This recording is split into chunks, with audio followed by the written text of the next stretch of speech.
tokutani ndenge tomesana kokutana biso na bino nalobaka na bino likambo eza ya contrat tosinya tolobaki moto atrahir moninga te lelo mokolo tokosala émission oyo na sango ya mawa po moko ya bajournaliste ya EDTV chaîne partenaire ya tokomi wapi oyo ya Riche Tempête auti kosala accident mpe akufi mwasi wana bokomona tosalaki na ye marche tozalaki na ye na kati ya bamanifestation ebele. Cette fille là a toujours été avec nous et marche de santé tosalaki na ye ya suka ya dimanche oyo yango motema pasi pendant ce temps bandeko na nga bokoyoka ke bandeko na biso na est baincident lisusu ekobima ya makasi makasi.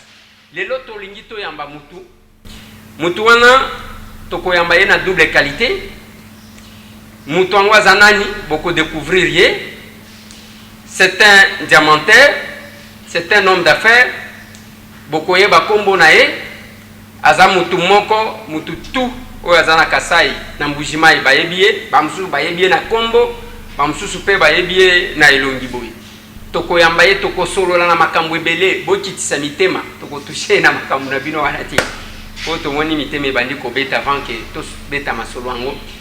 Tokobeta makambo ya bafere, tokobeta mpe makambo ya nzambe. Nini akomemela biso na plateau na bandi, ce sont là les deux questions oyo tokodébattre na ye na ngonga oyo na Kinshasa la capitale te bokolanda. Mutu yango il fait son entrée, eh ben le voilà.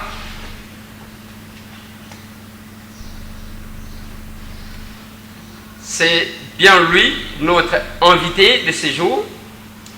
Kombo na ye nani bamususu bayebi elongi na ye basi bayebi bamususu pe bayebi te bokoyeba ye po tokosouhaite ke ye moko apesa kombo na ye toyebi ye quand même tobeta na ye mwa masolo mike mike totuna ye quelques questions. Ah ben il est là.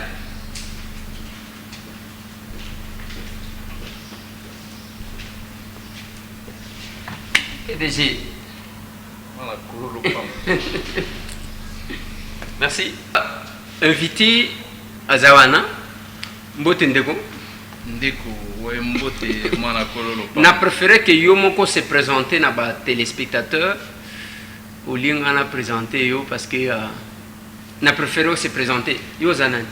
On a comme on a dit Casa Dimitchabou Silva. Et pour les intimes, na bato baebi na mokili babenganga Silva mabanga les dollars plus fort. Voilà. Bon, na bandité que Japon a intime wana nde kombo bato beli baebi les comètes de mortels ne baebi. Voilà. Silva mabanga ngo mabanga eza mabanga nini yango Silva mabanga. Papa na yo aza mabanga ou bien mabanga ngo eza mabanga ni. Au mabanga nous c'est les diamants c'est une histoire de famille hein. Du père au fils. Na papa nangaza parmi bato basala diamant basala histoire ya diamant na mboka Mbujimai Kasa Oriental ya mon père donc yango nga nazwa kombo ya Silva mabanga na iza mabanga ya kayaste ya ba nini te eza ba mwelonte ya mwelonte ya diamant au fait eza diamant Silva mabanga lelo na Kinshasa parce que toyebi oza grand diamantaire je pense ba oyo peut-être baye bakayo boyete bayebi yo mais quand même kombo na yo et yebani Silva mabanga ozaka na kati ya diamant ou bien otika makambo ya diamant okoma na makambo mosusu. Non mais bien sûr par rapport à la crise qui a frappé les années passées notre chère province la province du Kasa Oriental et particulièrement la ville de Mbujimai et on avait un peu réduit les affaires à diamant. Côté na ba ferme sous à immobilier ba vivre frais ba commerce général et puis na hôtellerie. Oyo tozoka lelo ke na Mbujimai litre ya essence 6000 francs parce que bisika ya biloko kokoteleza te. Oui ça c'est vrai naza tout ça au courant la situation bien sûr le Canapona que litre ya essence est commis ba 6000 francs voire même 7000 francs donc c'est pas vraiment normal.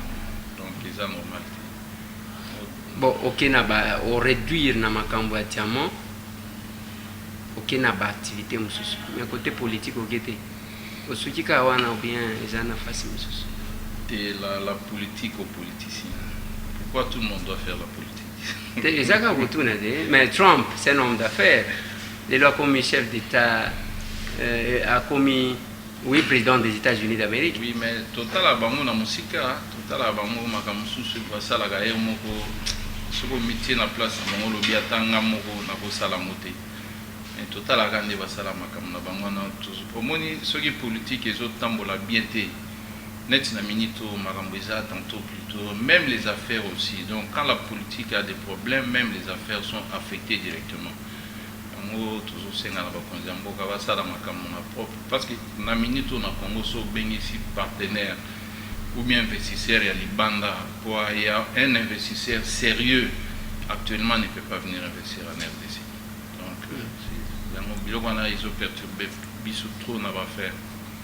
Lelo olalika na pongi na kati ya pongi mutu ala musiwa alobi Silva Mabanga nini ebomi Kasai nini ebomi Mbujimai. Et le c'est connu de tout le monde. C'est l'AMIBA. C'est la seule société qui était les poumons de l'économie de la province là. Donc, à part l'AMIBA, il n'y avait pas une autre grande société qui faisait tourner les Kasaï. Donc, c'est Ebani. Et le c'est connu de tout le monde que c'est l'AMIBA. Ce Bani Kasaï est relancé les lots. Il faut relancer l'AMIBA. Qui va bilo kona izo sala biso bien te muluba ki mutu moko ya lolendo ya lokumu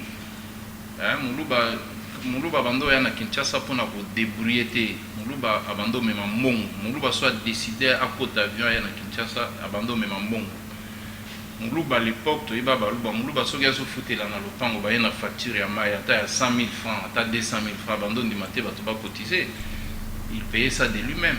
Les autres, comme on a battu, ça nous fait mal. Donc, c'est. Nous sommes fiers, nous sommes lendo, nous sommes kabaka, nous sommes partagés. On nous a vraiment réduit à zéro. Ndeyango, ogakinzembo mo balu baluba. Tambo yokanzembo wana, yosko yokandeni. Et ça langa mabe parce que peut-être battu belé baïbi histoire ya baluba bienté. Moi je suis en train de voir, je prépare un livre sur l'histoire du diamant du Kasaï. Parce que mon côté a tiré la cocouma sur les diamants. Dans ma Cambouya diamant, il y a eu des grands hommes d'affaires dans le Congo, à part les hommes d'affaires, à part les politiciens. Les hommes d'affaires qui ont volé dans des jets privés. Les jets privés à Liboso, dans Zaïre, c'était les fontis, c'était des diamantaires. Airbus, Sombela, je crois, armé mobile, Bateni, tout ça, c'était un diamantaire. Les lots, mon diamant va réduire, donc c'est pas normal. Donc, toujours c'est un gars donc, au niveau de quand c'est Bouana, Sombaga Bateni, pas un diamantaire. Mais je dis, quand les diamants marchaient bien, toutes les activités de la province marchaient bien. Quand c'est Bouabanda commerçant, c'est Wabanda commerce en Kinshasa. Beaucoup de gens sont des grands hommes de la province du Kasaï oriental, ce sont des diamantaires. C'était la fierté, c'était des grands hommes, des grands messieurs. Et la génération a bisondé au moins bakoma l'action qui montrana zalaka mais azokumba moto ezasoni pona ba Kasaï, c'est pas bien. Ba relancer Miba parce que Miba les a qui co-traité Koluka diamant. Parce que diamant, ils allaient kakato diamant ici là parce qu'ils avaient minéré. Parce que pour le moment, les débats sur le plan. Votre information sur les statistiques, les diamants de l'Amiba depuis la colonisation jusqu'à aujourd'hui n'est pas exploité à 10%. Ah bon? Oui, le diamant de l'Amiba n'est pas exploité à 10%. Donc depuis la Belge, Timbola diamant, Timiba Sala depuis des années jusqu'à aujourd'hui, l'Amiba n'est pas exploité à 10%. Donc on a encore 90% d'exploitation de la Biba et réserve. Il suffit d'une volonté politique caca, il va marcher dans. Bon, Kitsana Mongo, Yepsangani Nebomiba. Selon vous, en tant que diamantaire, en tant que moine à terroir, Nebomiba. Je vais vous répondre par un bête exemple. Imaginez aux gens à l'Ikablo, au Tekababilo. Il faut renouveler les stocks, non? ceux qui stockent les athées, bateki au lieu foufou, bateki aux umbongo, ok, une ambiance, bateki aux saliboy. Les câbles, on s'est retrouvé Canada que les athées. C'est ce qui a tué la Miba. La Miba, après vente, il y a des moments où ils ont côté dans la caisse, parce qu'il y a des salaires à payer, il y a des équipements à renouveler, il y a tout ça. Ceux qui production, ils ont rétrocession en production, ils athées. La société ne peut que tomber en faillite.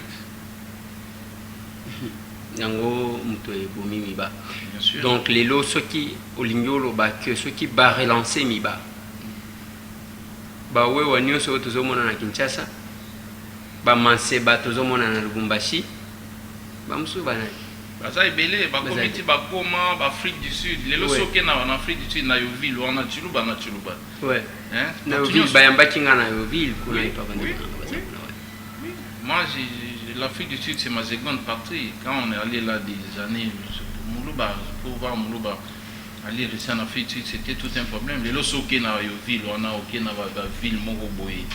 Partout, ceux qui na Zambie, ils sont partout. C'est un peuple qui cherche toujours à se débrouiller quand ça marche pas bien.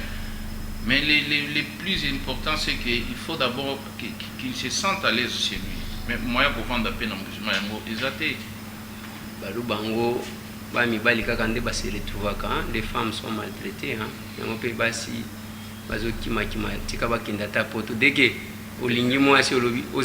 Pardon. Ça, c'est l'image.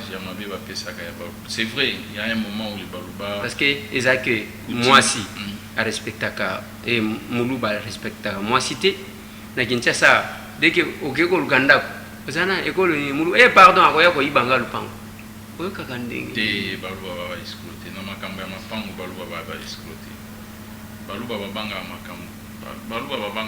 Vous pouvez imaginer que dans le salaire net au salaire à diamant, au cause de diamant, il y a $1 million au Pessinga sur base de la parole, document c'est ça les balouba. Nous on travaille sur la base de la confiance au fait. Voilà, Sylvain Mabanga, Kazadiwa Michabu, de son nom, il y a un pasteur. Il y a polémique parce que polémique est à côté il y a des politiciens. Les politiciens ont polémique, les journalistes ont polémique, les pasteurs, les tokansaki, les il y a l'église catholique. Parce qu'il y a moins de polémiques. C'est un débat sur Kabundiwalesa. Nous avons une question parce que Kabundiwalesa vient du Kassai. Est-ce que Yo Sylvain Mabanga ou Kabundiwalesa? Bien sûr, ils ont un mon côté en Bujimai, à Koloba Yebi Kabundiwalesa.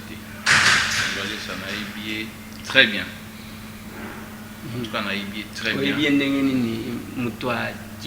bon, moi témoignage sur la personne de Kabundiwalesa. Na évité parce que tous les lots ont un résultat. Il y a Kabundiwalesa n'enga komi wana. D'abord na mon dima église na été. Ensemble na église na été. Mais je les connais quand même. Na ébié Kabundiwalesa c'est parmi la personne la première personne à salanga prophétie. Ponga na dima bilo kwa prophétie. Salanga prophétie, j'étais encore au début, il y a bandeli ya vie na fouté la kanda kumoko boye na kamomoto moko boye. Wana na commune. Na nini, c'était en Bujimai à l'époque. Oui, na commune nini. Na Djoulou. Na Djoulou, côté nini quartier. Côté derrière la banque Tembe.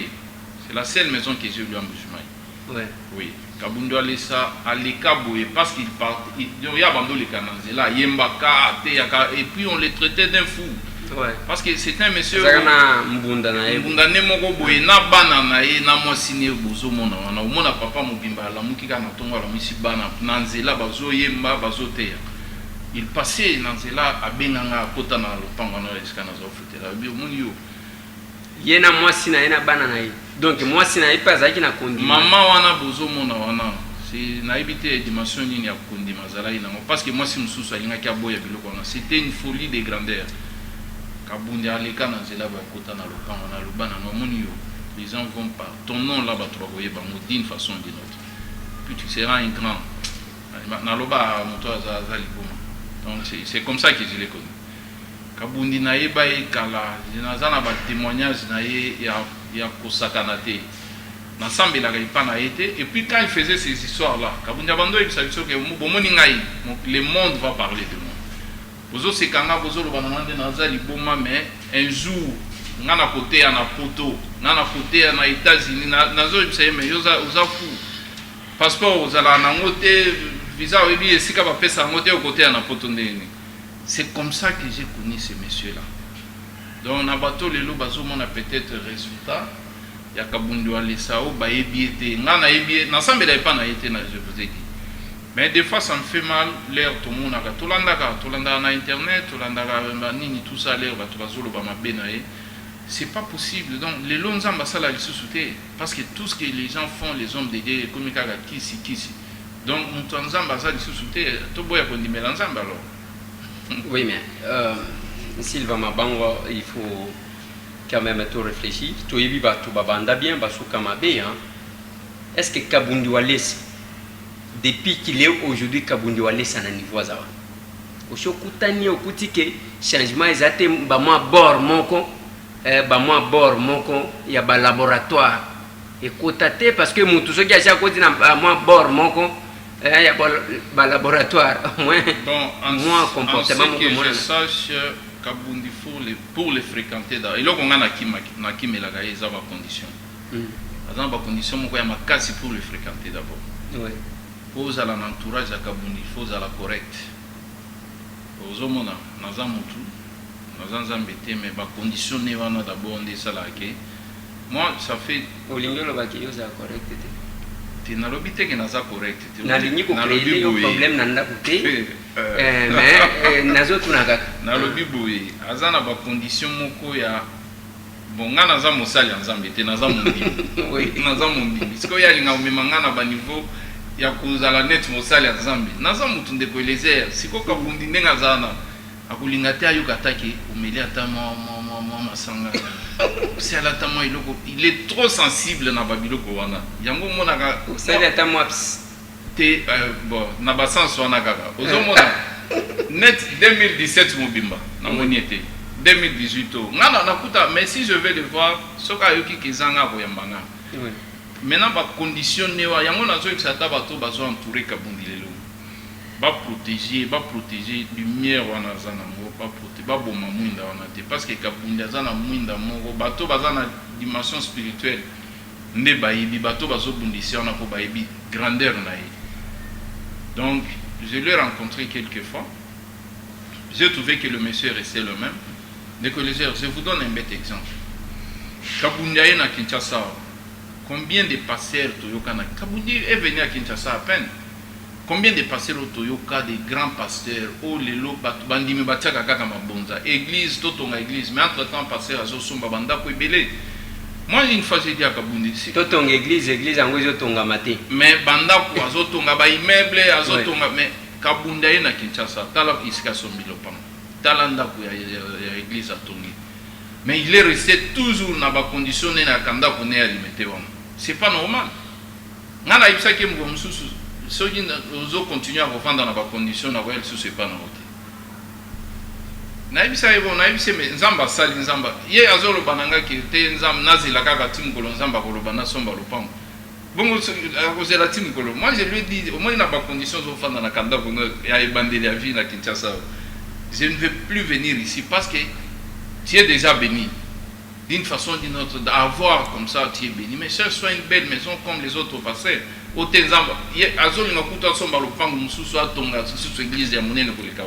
C'est pas normal. Il y a d'abord priorité à temple. Lui c'est Makambo Nzambe. D'abord Makambo Nzamba, lui comme il est là, je pense pas qu'il a changé. Kabundi Mar c'est long Nzamba Lobi. Nzamba Lobi. Et puis Kabundi c'est pas les gens des pasteurs et à OK beaucoup na église na yo za mbongo mongo esili après passer à comment boire ça yo. Kabundi si tu viens tu as des moyens et s'il y a aller là il faut aller ne pas Nzamba pesa ebele puis Kabundi c'est quelqu'un qui a bondé pour na yo lelo. Ayibi koza na ba difficulté même si le plan ya mbongo à aider. C'est rare de voir les pasteurs comme ça. Donc c'est pas quelqu'un qui ministère naïs, un ministère moro. Non seulement azoté, non seulement il amène les gens au salut, mais il supporte aussi les gens.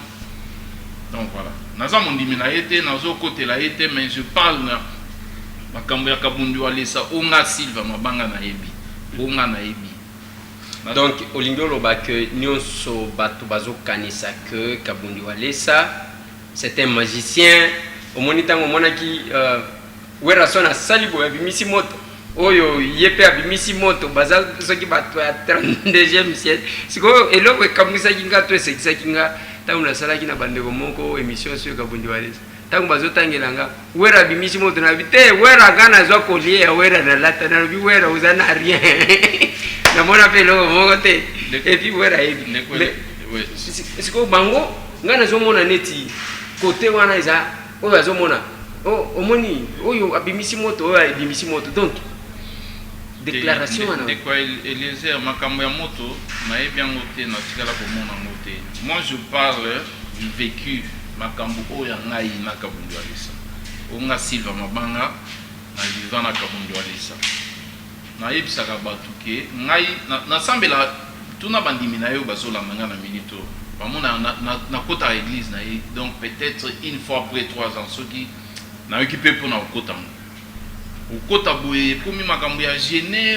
siko nga biloko na koka ngote komoni isu mususu ayanga ko gêné nga na kosa la face te ou bien ba aventure te yake kabunda bimelanga na ndako isu mususu na tongo abisinga to assembler pour ma famille et tout il m'a dit gêné 3 jours j'ai na moi abisinga na bandoli après 18h ndeko Eliezer abimi kaka boye na ebiso ke biloko madame bandolamba na cuisine solo ebimi na salon na niveau na ebise passé na benye il était déjà parti na benye na ebise so na ebise ke na gêné na kosio na lié na nga aseka ebise na kokite même pour 2 heures na ebise te pardon na kokite po ba tebele pe oti kantunga ezobi voilà po ba tebele bazala bon na ba église ba kosa ba pasero azosa la gêne ndo ba koti boya beti moi malewa akomi na église hypocrisie nga na ebise ka vérité que pasteur condition tikali ko pesa nga na kokia ngote na lié na ngai soko ko bombela nga je nona o bombela ngai yo lokola mtu akepa nganga alobi mo yo pesa nga kisi bikila yo moko bombe ça voilà ozomona bon alors les gens qui racontent ma kambu sur Kabundi c'est comme nous bato mona ka résultat le long de Eliezer bato ozomona de Eliezer oza populaire au sala succès ba éviter sacrifice ni no sa ou bien ba discipline ni no sala pour maintenir ce que tu es là. Les Congolais balongola na mituna bango makambo ya que chaque personne qui réussit passe par les voies qui ne sont pas bien. Et ça lokuta. De l'obiso basilva, qu'est-ce que les gens n'ont pas raconté sur nous? Azana kisi asali boy. Mais l'herbe a difficulté zo akabiso. Les mêmes personnes baloba ici sous terre parce que na éviter ceux qui sango batwa sala mone. Mais so muto asali pekisi. Asali kisi, mais avec difficulté non mais kisi na ye balokeli mais ceux qui paient muto asali kisi amweza ya kubikisa muto azana sida ozolo bango na kombo ya est-ce que diable nenga zala kana kondima osala kisi après bando bikisa bato na kombo ya Jésus-Christ mais c'est faux parce que yo osali kisi siko zo muto ayena malade bikisi mais au nom de Jésus-Christ na kombo ya kisi no anate na kombo ya Jésus mais c'est bien ça. Mais na ndenge nga na ebeli mutona aza mosali ya Nzambe omoni balobaka soki kokoka koboma moto te kotiki yango epela bato batika mutwana ezata na ye c'est la main de Dieu qui l'a béni et Nzambe moko nda ebi mission nini Kabundi c'est une bénédiction pour la République démocratique du Congo. Les autorités de ce pays doivent protéger les gens comme ça. Les pasteurs comme ça, mais le mal maintenant, on ne sait pas ce qui va protéger nani va kotika nani Silva Mabanga yope. Parce que l'église est commis tellement ébellée, on ne sait pas les faux sont de quel côté, les vrais sont de quel côté. Okende boy ba mususu mi seleke to komona museleke te bimio na libumwana nengo lia biloko ba pétition makambo ya jeune wana. Komona pe museleke te bimio na libum poids. Ngolo e bimio na lokolo poids. Tozo ebate. Et aussi parmi les gens oyo bazana derrière makambo ya diabolisation ngo ya Kabundi walesa ce qui est la diabolisation ils appellent ba serviteur de Dieu moko o ba ebani ya minene koleka alors baza siko ba ko protéger nani bakotika nani parce que Bible yango moko lobi que plusieurs viendront à mon nom mais bamsusu mokolo asuka ngana koloba je ne les ai jamais connu ndenge nini siko na bomoto boyo okoyeba ke bon oyo ndaza na bosolo oyo azana lokuta. Vous savez, même dans les affaires, c'est pas facile de se tailler un chemin dans les rocs. Yo oyebi musulman est bien. Zana bakombo batu bayeba na musulman yo wana ya kala bakom. Ces gens-là sont jaloux na bakombo na bango wana. Mais venir de nulle part, yo bimika ka boy petit moko boy Silva mabanga, il faut batu ba bando tanga parmi ces gens-là. Il faut s'attendre à tout. Ouais. Les gens étant na musala na bino ba journaliste. Oyebi ba journaliste au baleka liboso na ona mboko lelo ndeko Eliezer batu. Et tout le monde n'est pas d'accord avec toi. Ouais. C'est de même dans musala ya. Balobi nazar wande. Balobi nazar. Ozoyoka. Ya ngota bakanga kinga famille na ngai mona na kite. Famille na lobi ba rwandaise ko bazana pas de côté. Moi na musala nzambe. Il y a eu biso lerto na Kinshasa on connaissait des bakari ya ba passer moko boy. Bango moko kaka ne baba no régner. Sikoyo otika ka mboka boye boye na kina o kabunja le sabandi mayo. Non, ça dérange. Ouais. Il faut comprendre, ça dérange. Hein? Ça dérange, donc c'est pas facile. Donc il doit s'imposer. Ma conseil n'a pas payé ça y est kaka. Naïbi que c'est un homme droit. Kabundi na tikala koyoka ina makambu ya ba aventure te ya o mwasi o masanga. Ce monsieur-là te fait des sacrifices. Na mona moko boyo moni akela la nanda ko ya na porcherie. Onzamba lobina la kaka wana. Na bangulu tout ça. Donc c'est des histoires un peu bizarre, mais en ce que moi je sache, ce monsieur-là, c'est un grand homme dédié et c'est une bénédiction pour la République démocratique du Congo. Il faut les protéger. En tout cas, ça je le dis tout. Kabundi, pour le fréquenter, il faut aller dans la discipline. C'est quoi la discipline? On a des plaisirs. Bisona mutokomi na ba dimension na te petit à petit nzamba ko sala mais yango nga na kima jour na okoka ba condition na bomona nga pembeni na po na ibi azam tunanga na ibi kala je le connais na ibi kabundu alisa oyibi ba voiture muto na pesa ba ya pamba avant ya na Kinshasa ko kabela batu mitu kabunda ko bima boye na di pa utuko somba di moko azana ngomi balete ya sika. Ake na église kaka boye musicien moko azobeta boye mona kaka telemi na contact ake na carte rose apesi azimwa sine na bana bakomi bazongi makolo na ndako mwasi pe a supporter maman wana que Dieu la bénisse oyebi mwasi ya modèle ni na kondema babiloko bongo atikali abeti ata 3 ans makolo ti bato bakoma omoni folie liboma mobali no azali muto azala liboma omoni bakoma regretter omona ye asombi ataka voiture mususu akebo passer moko ate kutu ya église na bango te on a ba invité ata quelque part akendo beta ile kona na bando beta na enfant daka bo passer moko ate be momoni ka okabunda telemi alongoli chaussure apesi veste apesi contact ya mutu ka pesi atika lisusu makolo. Et combien de fois tout na bato ya mbujima iba ibi eloko wana kabundi biloko na bandango lelote il vient de très loin et de très loin na makambo ya Nzambe. Biso tuza ba témoin mais l'église na évité to kokota kango peut-être na koya nanga peut-être dans l'avenir. Voilà, Sylvain Mabanga tuza peut-être nasuka ya nini yo lo bajike makambo politique ezakota la yote mo to linga to tuna yo mamtuna moko asuka ya politique mais lokola to épargner yo kaka ya politique ya modèle. Oh. Les lois qui élection hier, Sylvain Mabanga pour voter non. Les lois qui élection et Sylvain Mabanga pour voter non. Bon, moi je ne peux pas voter un candidat sur base de ma sentiment. Moi c'est les projets des sociétés d'abord. Aux autres là-bas ça va. Oui, au moins il y a besoin pour ma congolais ça va sentiment mon boye. Bah il va gâter mon temps voter mon boye, il va projet des sociétés n'a été.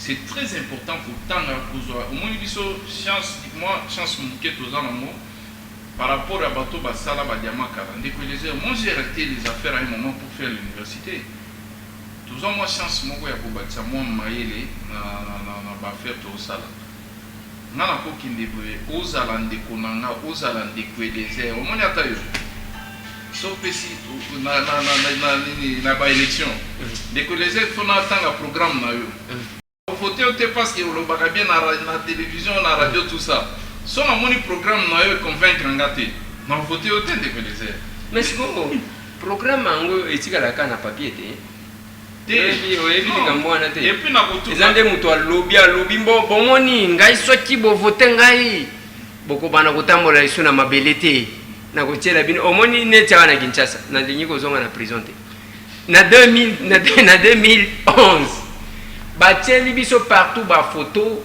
ya batre même TGV et à l'époque à son temps babuti wenza ya rai watu zana lingwala ba mama ya rai wana bazoyo kanga balobi ba train ko bana kotambola misusu zota izo mema bato na kinga sani ainsi de suite ba interzone et tout ok ndenge tozolo ba waneza na ba photo partout ndenge tozolo ba bazo kundarai non mais te connais oui que tout normal surtout les projets de société bien programme à un candidat oui ba que eux ils ont parce que moi programme on a attend internet il faut moi qu'on peut s'en aller à mon pour les collègues on attend après je reviens vers toi je te pose même des questions parce qu'au moment où tu seras élu ce que au salaire c'est moi qui va faire la campagne contre toi donc je n'ai pas un candidat au fait maintenant c'est là si le moment opportun tu as dit candidat on va savoir combien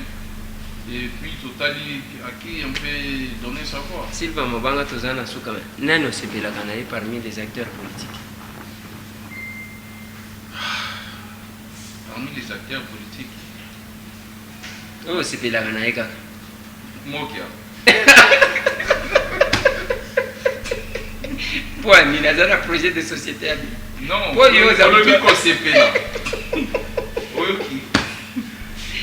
Sepela mutona sepela kana e parmi acteurs politiques ya Congo na sepela na vie on a fort Gabriel Mokia j'ai Gabi na tolanda vidéo ne moko bazolo ba yeso ka komi président amona ba président ba mboka mususu na siège des Nations Unies ko beta bango abanyela bango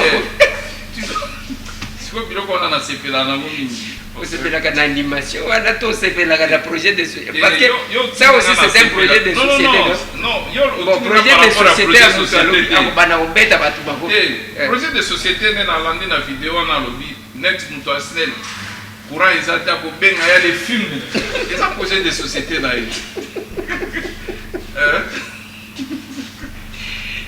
non n'a pas politicien à Congo en tout cas dans les lives on a fort Gabriel Mokia aussi comment na siège à parti na ye te ngana sepila ne kana musika ndeko leze ngana sepila na batu na musika omoni ne tioboy na sepila kana j'ai partagé ton malheur ndeko na biso mususu atokomi un peu la première émission qu'il a fait quand on t'a arrêté ndeko leze Dieu me voit je pleurais j'ai fait couler des larmes dans ma chambre tellement présentant on a ba émotion moko boye ba manquant ozomona ça m'a fait mal ngana landaka tous les jours au moins ata ba politicien ba yebate que tozola tolandaka bango lelo mokili donc avec le téléphone tu as tout le monde dans ton téléphone tolandaka bango tout le monde a ba ventil batsala kama des fois batsala ba biloko moko bozota lobi mais même moi là à sa place je ne peux pas faire ça au moins ba papa mikolo ba français belé mais Babilo comme on peut terre à terre, tu trouves que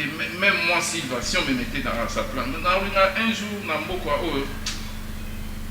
au moins pas un homme d'affaires mon boy. Quand c'est un homme d'affaires, bateau, mon toit na souci souci à kotonga immeuble était. Au moins mon toit souci à kosomba prado ya cicaté. Tu vois un peu ça. Batia na no bateau na ba pesa bango ba poste. Ce pays va décoller d'une façon ou d'une autre. Moni ko so ba tout le monde boye parce que ceux qui ba alliance na bango ba sala ceux qui va partir ni on a bozu mutu boko boye ndeko les airs quelqu'un qui vient se s'acheter la première maison parce que a commis ministre non là c'est un danger non ça c'est un danger pour le pays il y a quelques ministres qui s'apprécient aussi ba vieux moko boye na linga ba charisme na bango mini ogotanga moko ogotanga ta moko to mi ba politicien mais ceux qui mutu avandi na ndako neti awa aza diamantaire te alobi na sepelaka na Sylvain Mobanga ce n'est pas que mutu wana akomi diamantaire ozomona mais asepelaka na yo kaka eza na baministre moko boye okoyoka bango te na bamakambo moko boye tu vois bapetitesse moko boye bavie moko boye baza na mwa charisme moko boye bien, tu vois, ça fait du bien pour le pays. Donc les gens comme ça, même sur baké na ba au moins net ils attaquent et va sommer moko boye RDC RDC France, RDC Zimbabwe, s'ils représentent les pays, quand on a sentir que non, la RDC est représentée. Mais ils ont un ministre sous taillé Kakapoué, non, c'est quoi ça? Ils ont un papier mon bouillé, on a un charisme, on a un papier le là-bas. Ok, Silva Mabanga otali caméra parce que tout aussi les 6 minutes otozaki nango. Otali caméra message na ba congolais ba kolanda yo. Awa na mboka. Ana mboka ezala na Kinshasa te biso to sala ka émission. O Kinshasa so kindeni te. C'est pour toute la République parce que bande konangai o ba kolanda ngai kuna na Isiro. Bande ko bazana Luozi. Kizambwete bandeko bazana Mbujimani bandeko bazana Kabinda to na Lubefu bao bazana Wembwanyama bandeko bazana Salamabila ainsi de suite pe bandeko bazana diaspora congolaise. Message bon à tous les Congolais qui nous suivent en ce moment, message toujours pesa bango na minuto ezaka ya bolingo, il y a pas un plus grand message que l'amour. Un entre les Congolais à majorité opposition. Il nous sommes des frères. Les lots tout à l'heure là. Le président il y a Corée du Nord, il y a Corée du Sud. Ça fait du bien.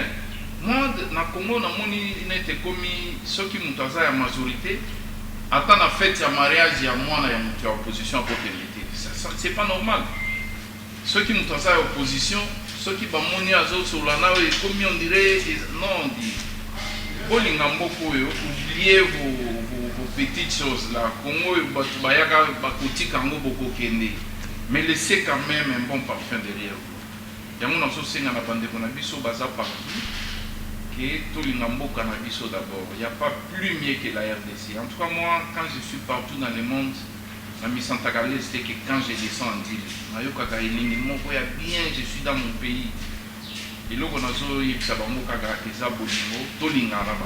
partout nous sommes. Nous sommes majorité, nous sommes opposition, tous les ennemis, c'est peut-être une idée, ma façon de voir les choses, les autres salariés, nous sommes opposition. C'était ça le message que j'avais. Merci beaucoup. Merci. Mais pour la ça fait ce message. Message nous avons fait ça pour l'apôtre pasteur Kabundu Alessa.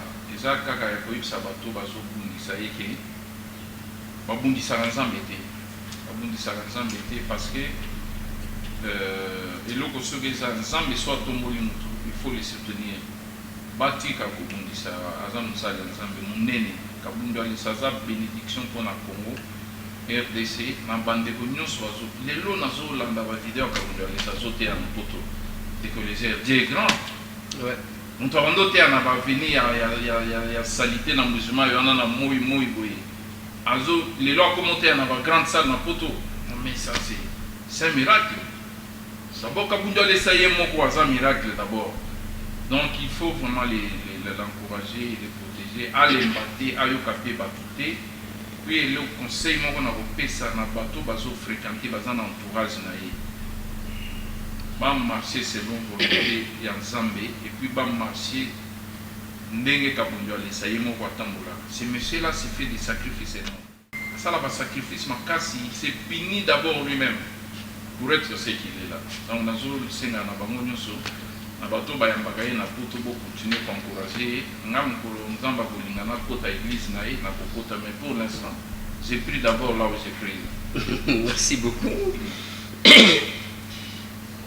Bato ebeli bazoloba mais biso tokoma na système ka moko tata limbisa bango po bayebi mayeba koloba te pe mayeba kosala yango nazoloba même na bamama mikolo soki omonika papa alingi atomboka olobi tata ye limbisa ye po ayebi oyo akosala te yo mpe bato olimbisaka wana ndeko elese tika natunda lopena bato olimbisi depuis obimi na prison babana bon wana ezala réponse na kopesa or caméra. Merci bandeko balandi ezalaki bongo mwana mboka Silva Mabanga Kazadi wa Michabu de son vrai nom aza diamantaire connu nabite soki ezana mutu moko ayebi Kazadi wa Michabu te Silva Mabanga nabite Kazadi wa Michabu a tosololi na ye c'est un homme d'affaires tosololi na ye na oyo nini ebomi miba nini komisi mbujimai ndenge komi lelo to kasai apesi ba proposition na ye to tunie moi mituna lelo tozomona baloba éparpillé wewa manseba donc il a essayé d'expliquer aye ko mettre son point de vue sur la personne de Kabundi Walesa. C'est quelqu'un qui a donné son témoignage parce que ayebaye moi je pense qu'il faut reconnaître les gens pendant qu'ils vivent. Et j'ai aimé ou j'aime l'émission de Konabiso tranche ou de Konabiso problème qui est à Salak que un monde nous vivant, voilà, c'est en français, un monde nous vivant, bien que abengaka batu ya secteur ba musique na batu msuto comprendre raté un monde nous vivant bino batu ba musique to ndenge nini yo pe problème qui déjà quand ndingwa faut que luka koyeba to ko reconnaître mutu ba mérite na ye de son vivant olia kozela mutso kya kufiwa na bulaji ta ba minene na ba hypocrite ba lunette ya minene ya mwindi bino wana kuna ekomi makambo forme to moni eta nini tombe ya papa Wemba ekomi 2 ans seulement après. Merci. Mes condoléances encore une fois de plus na bandeko ya Edi TV pour na oyo moko na biso moko na bango kufi. C'est vraiment eloko moko ya matata botika la brancher. Merci na disponibilité na yo Silva Mabanga. Merci mon tokutani na mbalasima. Il faut boye baké makambusu na kolobate liberté provisoire. Merci.